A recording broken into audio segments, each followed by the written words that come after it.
Eventually, we're going to want to be able to use percents in realistic problems. So we need to use what we've talked about in the past, the connection between percents and ratios and decimals and fractions. Try to narrow things down to a couple of nice possibilities that will allow us to work out the problems that we'll eventually have, those realistic problems. So before we get into those more realistic problems, let's talk about more direct problems that have percents in them in some form or fashion. So what we're going to do is we're going to take a look at these two particular questions, these two examples, and we're going to work them out in two different ways. We're going to work them out in the two most popular ways, and that is to look at the decimal business or to look at the ratio business. Now we're going to start with the decimal version because that's what most folks are used to from their past school experience. And basically what this means for us is that we're going to take whatever question we have, we're going to transform it into the math symbols. And when we come across the percent, we're going to want to keep in mind that we're going to use the decimal version. So the question that we have first says, what is 12% of 65?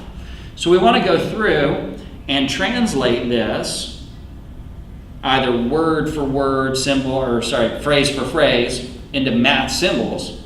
So that the first thing that we have in that question, what, we do not know what, but it will be some sort of number. So we can use X, we can use N for number. Then we have is, and is means equals.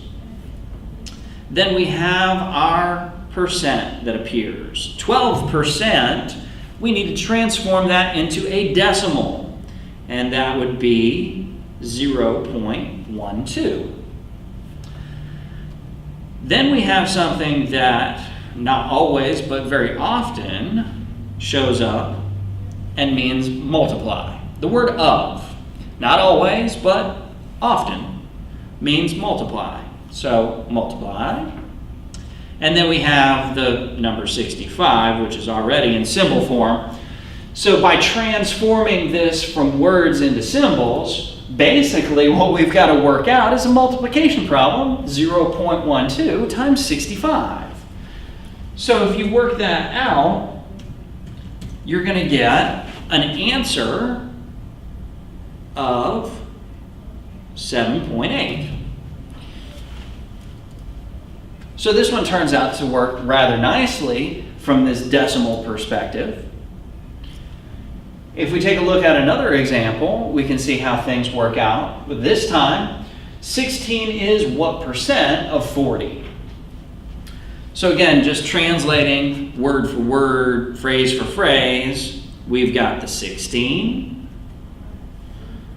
We've got the is, meaning equals. This time we need to know what percent.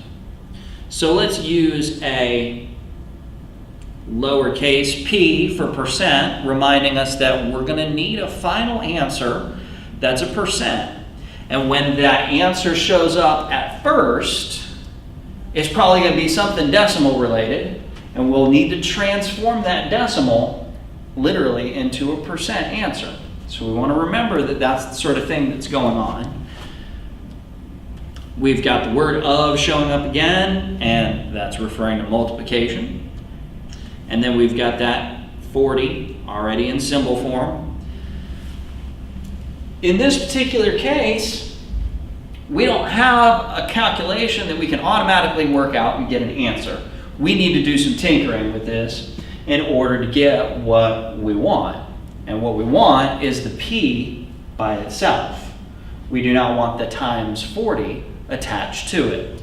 So we use a little something that we had talked about back with the ratio topics, that we could divide on both sides in order to get a variable letter by itself. So instead of having that 40 attached to the p, we would eventually be able to get the p all by itself, But what we're looking at the moment is a fraction. Doggone it. Well, this is why we had talked about we sometimes are forced to transform a fraction into a percent answer, either because of the directions or because of the work that we've been doing. The work that we've been doing have led us naturally to this type of answer. This isn't good enough. We need to know the percent answer. This isn't a decimal, but we can transform it into a decimal answer.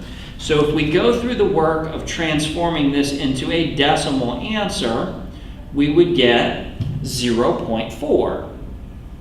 And then we can take that decimal answer and transform it into the percent answer that we need, which would be 40%. So in this particular question, we've had to do more work. So it doesn't necessarily mean decimal, less work. For some problems, yes. For other problems, no. Some people might not like the decimal stuff as much as they like the ratio stuff, because the ratio version of percents is really quick to come up with. The ratio version of percents just means over 100. So we can do these same two questions, and we should get the same two answers as well, by using this idea of a ratio. The percent that's mentioned is automatically going to be one of the ratios that we need. Whatever else shows up in our question is going to make up the top and the bottom of the other ratio. Whatever is connected to the word is goes on top. Whatever's connected to the word of goes on the bottom. So we're going to want to be careful about working with our sentence in order to figure out the correct stuff that goes on the top and bottom of this other ratio, this other fraction. But we're going to start with the percent, so maybe we can use that to our advantage. So looking at those same two questions, we'll start with what is 12% of 65? So 12% as a ratio literally means that I'm going to take the 12 and put it over 100. There it is. There's half of what we need in order to get started working on this problem. The other half of what we need is going to be based on the rest of our sentence. We have some stuff in our sentence that appears in front of the percent and other stuff that appears after the percent. So we can actually take a look at those two things separately. In front of the 12%, we have two words. What is? Is stuff goes on top. We don't have a number that's being given, so what goes on top is going to be based on some sort of variable. And again, we can take our pick, but we're going to be looking for some sort of number. And this time, let's just use n for number. By process of elimination, that means that the other part of our sentence is going to have to go along with the bottom, but we can directly look at that. The other part of our sentence reads of 65. The of stuff goes on the bottom of our ratio, the bottom of our fraction. So we do have a specific number that's mentioned there. And what we've created in doing this is a problem like the ones that we saw when we were working with our ratio topics. This is a proportion equation. We've got one ratio equals another ratio. In order to work this out, we would do our cross multiplying, a little bit of dividing, or you might have noticed that there's a little bit faster way of working some of these problems. So just to mention that, because we have our variable on the top of one of our ratios, if we just do a little bit of the cross multiplying, just one section of the cross shape, we can get the n by itself. as long as we go ahead and just do the first part of our cross multiplying part, the 12 times the 65, leave the over 100 in there, and that gets us very quickly to the letter N showing up by itself.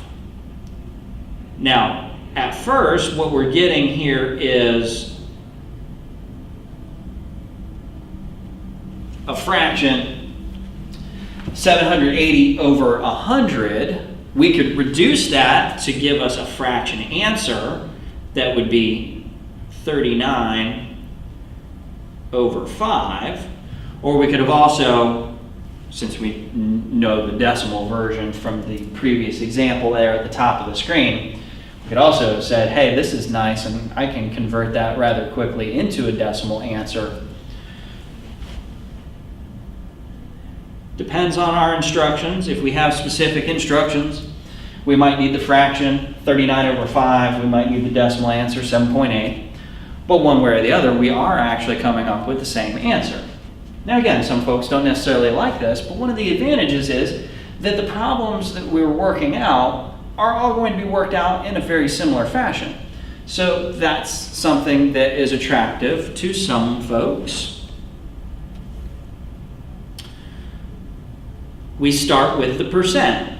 This time, we do not know what the percent is. So just to change things up in the way that it appears, I'm going to use an uppercase P, percent referring to over 100, and there's half of the equation that I needed to build.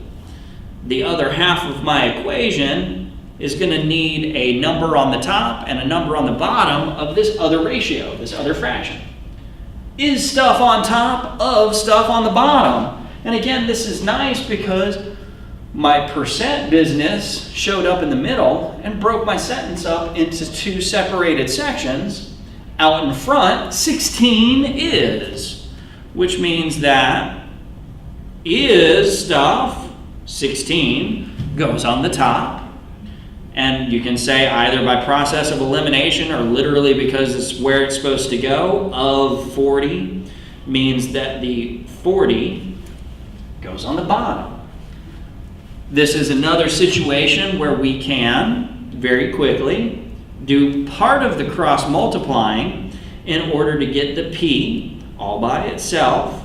So we would do this time the cross part that says the 100 times the 16, leave the over 40 in there, and that gives us 1600 over 40, and when we either reduce that or work through the division, we're going to get 40. This is automatically almost the answer we need. The only thing that we need to slap onto this is the percent symbol. So automatically go ahead and take that 40, put the percent symbol on it, and we're good to go.